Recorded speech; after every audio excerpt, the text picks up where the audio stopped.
Good evening, all you magnificent morons. I hope you're having a fantastic day. We've got a lot to get through, so let's just jump right into it. A lot is happening in the United States.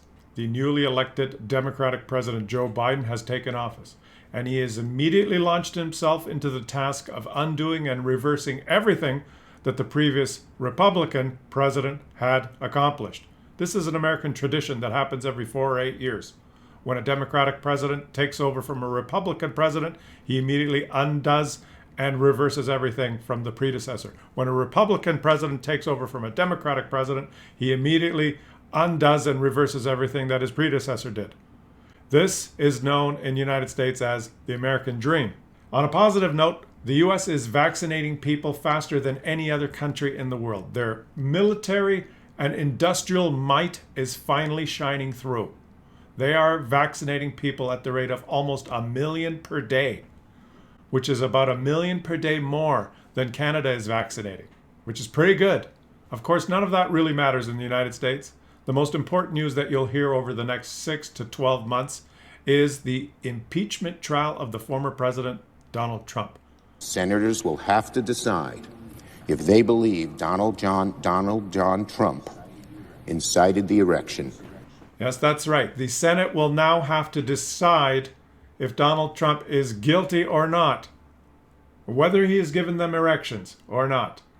It's very complicated. It's very complicated. You see, how it works in the United States is they have two houses. They have Congress, and then they have the Senate, and then they have the presidency. Of course, everyone knows that there's no way that a president in the United States can be impeached in Congress and then found guilty in the Senate. It's impossible. The Founding Fathers designed the system that way so that they could get away with anything they wanted to. Let me explain. Democrats will never vote to impeach a Democratic president. Republicans would never vote to impeach a Republican president in Congress. Democrats would never vote to find guilty a Democratic president in the Senate, and Republicans will never vote to find a Republican president guilty in the Senate. So now let's think about things. A sitting president is usually the sitting president because in the election he did pretty good, which means he probably controls either the House, Congress, or the Senate, or both. So how is he ever going to get impeached and then found guilty? It's impossible. It's designed that way. The Founding Fathers were smart. They wanted a system in which they could do whatever they wanted and never ever be held accountable. This is a better system. I'm going to propose it here. I'm a foreigner, but I'm going to try and improve your way of life and politics in the United States. I think that you should do away with all of this impeaching and trials in the Senate. You should just have all your guys, all the representatives, all the politicians down there kind of just hang around. And when they notice that the president has done something pretty stupid, when a lot of them think, hey, you know what? That was pretty stupid. We should talk about this. They should all go to the bar. Whatever bar is big enough to hold all of them in Washington, they should have a minimum of 5 or 6 drinks each so that their guard is let down a little bit. And then if you have enough Republicans and Democrats saying, yeah, I think he was pretty dumb what he did. Yeah. I love you, man. And if they all agree that it was pretty stupid what he did, he should get his pee-pee slapped. Publicly, probably in the Oval Office. I think the punishment should be that you find the oldest, most bitter-looking senator on the opposing party side to go to the White House in the Oval Office, pull down the president's pants and undies, and slap him in the pee-pee publicly. That would be more humiliating than the way you handle it. And think of it. If you had this system in the past, think of Bill Clinton after being impeached. And everyone goes to the bar and says, yeah, he did screw up there. Right? And so then his punishment would have been, he would have been in the Oval Office.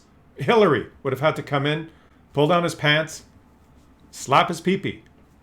Bill, keep that pee-pee in your pants. It's just a suggestion. It might not work. But it's better than the shit show you have. The leadership team representing the 27 EU member countries is not very happy. Why are they not very happy? because their citizens are not getting vaccinated fast enough for the coronavirus. In particular, they're not very happy that drug-making companies operating within the EU are selling vaccines abroad before having them available for their own citizens.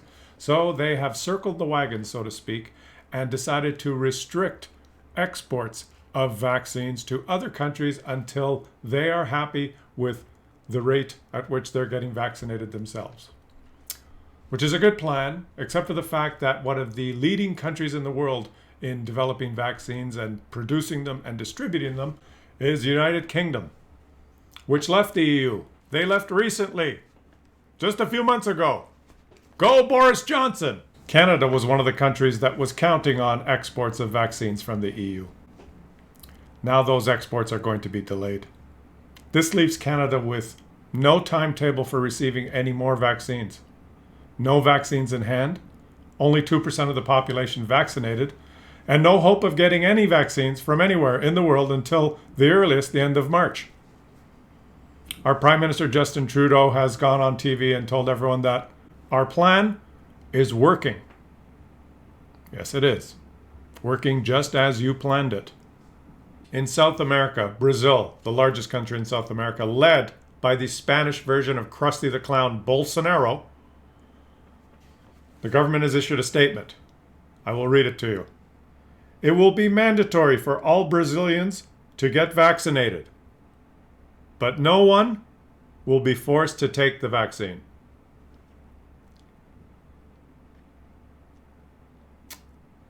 How does this make sense? Because they're Spanish. That's how it makes sense. Australia and New Zealand, the two countries of Oceania, are doing fantastic. They're on the beach, they're in the bars, they're in the pubs, they're throwing another shrimp on the barbie, at least in Australia. And Jacinda Ardern is now one of the most beloved, most popular leaders in the world because she steered her country straight through to success in this pandemic. 0 cases, 0 deaths for months, just living the dream. How did she do it? She shut down the borders. She required everyone entering the country to go into quarantine and to be tested. She had really severe lockdowns for the first month or so. And then if anyone caught or tested positive, she isolated them and contacted everyone that they were in contact with and had them isolated until the virus stopped spreading, and now it's gone. Pretty simple, eh? Well, she did it. Russian authorities are feeling vindicated. Yes, vindicated. They were right. They did win. The Sputnik vaccine, which was the first vaccine announced in the world by Putin himself, before any country was even close. No one was even close. The Russians announced they had a vaccine, the Sputnik vaccine. No one believed them. Now it's just the Russians. We don't believe you. Well, guess what? Guess what? The Sputnik vaccine is true. It works, and they were first, and they won. And most Russians don't give a shit. They don't want to take the vaccine. They say it's just little bug, cannot hurt strong Russian man or strong woman. Strong like bull, we do not care. I think the plan might be that the government is secretly going to put the coronavirus vaccines into the vodka supply of the country in a similar way to how in North America we put vitamin D in the milk supply. Israel leads the world in the amount of people it has vaccinated. On a per capita basis, Israel has vaccinated more of its citizens than anyone in the world because Jewish people are smart. In China, the economy is booming. It is just going crazy in China. Let me read you the list. Exports of syringes, cotton balls, paper masks, gowns, rubber gloves are skyrocketing, higher than ever before. In fact, even exports of those tiny little umbrellas that you put in those mixed drinks that you get when you're on holiday, they're still selling a lot of those. They are making money hand over fist, mainly as a result of this pandemic. Around the world, skepticism is building and conspiracy theories are sprouting. Some people say, how is it possible that this virus could originate by coincidence, basically across the street from a laboratory that deals in these very viruses? How is that possible?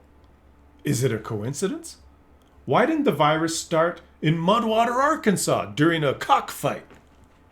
Why didn't the virus start in a restaurant in France that serves raw beef with raw eggs on it? Why? How is it possible that magically, coincidentally, the virus sprung up across the street from the Wuhan lab, the secret lab where China experiments on these viruses? In North America, a police officer, if he had a suspect that had motive and was at the scene of the crime, would book him. Chinese authorities dispel these theories and say, the virus is very small and no one saw it leaving the lab. Nah.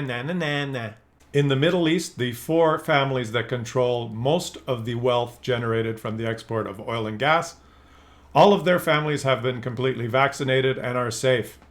The rest of the citizens in that region can go. Most African countries' leaders and dictators and their families have been vaccinated and are now safe. As for the rest of the population of Africa, you can go.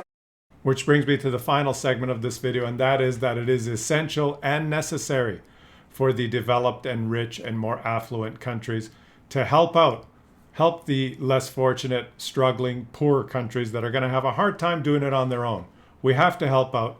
I know everyone wants to look after themselves right now. Like when you're on the plane and they tell you oxygen masks will fall, put the mask on yourself before you help the person beside you. Well, once we've got the masks on ourselves, we have to help the people beside us, because some of the poor countries in Africa and the Middle East and other places in the world that are going to struggle on their own need to be helped by the richer countries. Even poor, lowly Canada will try and do our best as well, I hope. And the reason is we live on one world where this could circle through again. If we don't help out and we just take care of ourselves, something's going to mutate somewhere, something's going to become more contagious somewhere, and it's going to circulate around and it's going to come back and bite us, and we're going to have to go through this whole shit show again. So let's handle this together. I know everyone's stressed, everyone's a little bit anxious. Let's pull together soon and make sure that we all get through this together. Thanks for watching, guys. I hope you enjoyed this video. If you did, please hit like and turn on notifications and subscribe so that you'll know when the I did it all wrong. I said that all wrong. You know what I mean, right? Subscribe to the channel and that kind of stuff. All right. You want to see Marty? Hello. Hello. How you doing? Do you want to go for your walk? Yes, you don't care about the news, do you? Oh, little guy. Oh, yes. Say bye.